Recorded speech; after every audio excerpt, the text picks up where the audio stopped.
remembering the redundant romance of the Rose of Versailles. When the Rose of Versailles first began in 1972, Ryoko Ikeda set out to tell the tale of the French Revolution. Contrary to fears that such a story will fly, it quickly became a hit. It's one of its secondary characters, Lady Oscar Francoise de Jargeres, rose to anime stardom. It's been almost 50 years since the manga debuted, and more than 40 since the classic anime adaptation aired, but its influence is still strong in the world of anime, as it is the love its fans have for it. If you haven't read or seen it yet, allow us to gently guide you in that direction. We promise you won't be sorry. The original Rose. When the Rose of Versailles first came out, in intent was a focus on Marie Antoinette. The legendary queen has long been a fascinating figure, and Ikeda wanted to show off her life in a manga form. Editors considered the concept risky, but we see how that turned out. The series is full of history, and not just big French Revolution facts. You learn a lot about the queen and the people surrounding her, from their daily life and hobbies, exactly how many pleasures she had at any given time. If you ever wanted any extra perspective on the cost divided in France at the time, just trust, you get it. The rise of Lady Oscar.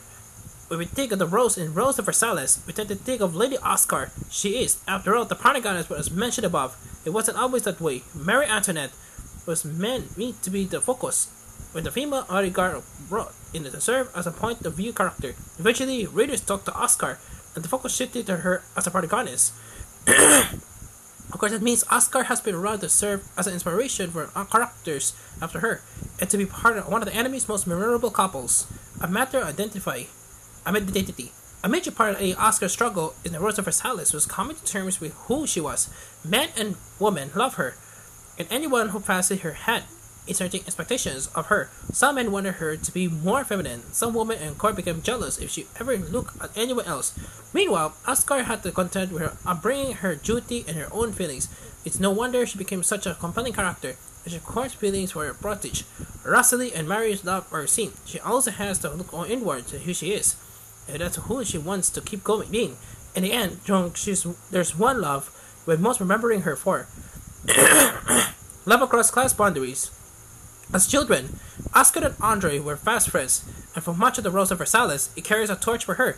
His unrequited feelings become further complicated as the French Revolution begins, and the two friends take up opposite sides. Oscar does her duty to the royal family, despite Andre petition her to follow him to protect the common people of France. If you haven't seen or read the series for yourself, it's worth following their story to its end firsthand. Suffice to say, Oscar and Andre are one of the anime and manga's most memorable romantic couples, to the point that they are still referenced everywhere. The story continues. While the Rose of Versailles is long over, the names Oscar and Andre are as evocative of romance in anime as, say, Romeo and Juliet. That's why you find them name-checked in everything from Pokemon to Hawk. There's even an episode of Lupin III when Lupin meets and falls in love with a version of Lady Oscar, who is separated from her legendary love by time and a magical curse. Keep your eyes open, you may just hear your favorite series paying tribute to this unforgettable show.